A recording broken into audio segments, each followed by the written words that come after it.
Celebrity status గురించి మాట్లాడితే connected question అది. అంటే కొన్నిసార్లు ఈ వీడియోస్ చూస్తుంటాం కదా, heroes getting irritated with the fans actions or అంటే వీడియోస్ ఇచ్చినప్పుడు కానీ లేకపోతే మీద పడిపోవడం కానీ ఇట్లాంటివన్నీ చూస్తుంటాం కదా. ఇలాంటి చూసినప్పుడు కొంచెం నేను చూసిన బ్యాక్ సైడ్ నుంచి, బికాస్ కొంతమంది ఫ్రెండ్స్ సెలబ్రిటీస్ ఉండడం వల్ల ఆర్ నేను ఈ మధ్యలో కొంచెం విజిబుల్ అవుతాం వల్ల నాకు కొంచెం అర్థమవుతుంది ఎందుకు అట్లా చిరాకు పడతారు, ఏదన్నా ఒక తేడా ఉండదు ఎక్కడో దగ్గర ఫీలింగ్. అదంతా కూడా ఆలోచన డైరెక్ట్ గుద్దవాళ్ళు పెట్టుకుంటారు అంతే. అవన్నీ అవసరం లేదు, డైరెక్ట్ అనే మాట ఏంది బల్బ్ ఎక్కువ అనేస్తారు. నేను సాడ్ ఫీల్ అయ్యేది చెప్తా. నేను నీ విషయంలో అంటే బాధపడేది ఇది కంప్లైంట్ కాదు, అందరి గురించి కూడా మాట్లాడట్లేదు. నాకు బాధ అనిపిస్తుంది ఒక్క విషయంలో. ఇప్పుడు ప్రజెంట్ స్టార్స్ అందరూ when they're new to industry వాళ్ళు వచ్చినప్పుడు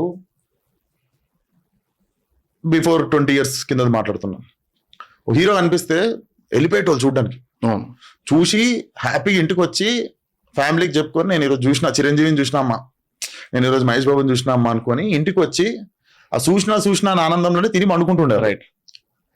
మాకు వచ్చేసరికి ఏమైపోయిందంటే, అండ్ అప్పుడులో అన్న బాగున్నావా అని అడుగుతుండే ఫ్యాన్స్ అందరూ, which is very beautiful. Healthy question.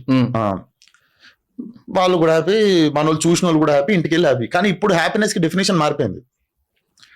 ఇప్పుడు అంటే అందరి గురించి అనట్లేదు, కొందరి గురించి అంటున్నా, కొన్ని చెవులో పడతాయి.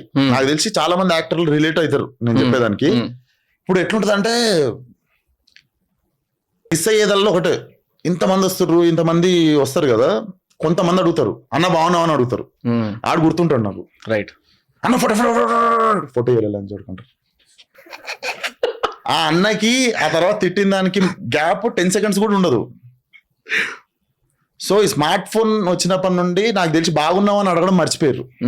కానీ నాకు గుర్తుండేది బాగున్నావు అని అడిగేటోడు. రైట్.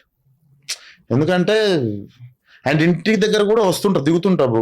ఇప్పుడు ఇంటికాడ ఉంటే, పేరెంట్స్ ఇంటికాడ ఉంటే ఇంటికాడికి ఫొటోస్ కోసం కొంతమంది వస్తుంటారు కదా, మధ్యాహ్నం ఒకసారి మళ్ళీ 2 hours ఒకసారి అట్లా దిగుతుంటాం. అక్కడ కూడా జరిగే తమాషా చెప్తా ఒకటి. వరంగల్ నుండి వచ్చిన అంటారు, గోదావరి నుండి వచ్చిన అంటారు. ఓకే, నేను ఇంటికి వచ్చినా కనుకుంటే హైదరాబాద్ నుండి ఎవడు వస్తలేడు ఏందని. సో కొంతమంది to make it sound heavy, వాళ్ళు ఏం చెప్పకపోయినా దిగి ఇచ్చేస్తాం పాపం ఇంటి దాకా వచ్చారు కదా అనుకోని. సో అదొక్కటి, నీకు నచ్చిన హీరో కనిపిస్తే ఫస్ట్ బాగున్నావు అని అడగండి. సెకండ్ థింగ్ అడుగు ఫోటో దిగుదామని అడుగు. ఎందుకంటే ఫస్ట్ క్వశ్చన్ నాన్న హ్యాపీ చేస్తుంది, సెకండ్ నిన్ను హ్యాపీ చేస్తే ఫస్ట్ క్వశ్చన్ వాళ్ళని హ్యాపీ చేస్తుంది. నువ్వు వాళ్ళ ఎక్స్ప్రెషన్ చూసిన తర్వాత నీకే అనిపిస్తుంది. ఇప్పుడు ఏంటంటే బాగున్నావు క్వశ్చన్ డిలీట్ అయిపోయి ఫోటో అయిపోయింది, అది పోనీ ఇవ్వకపోతే 10 నిమిషాలలో 1,00,000 పడతాయి.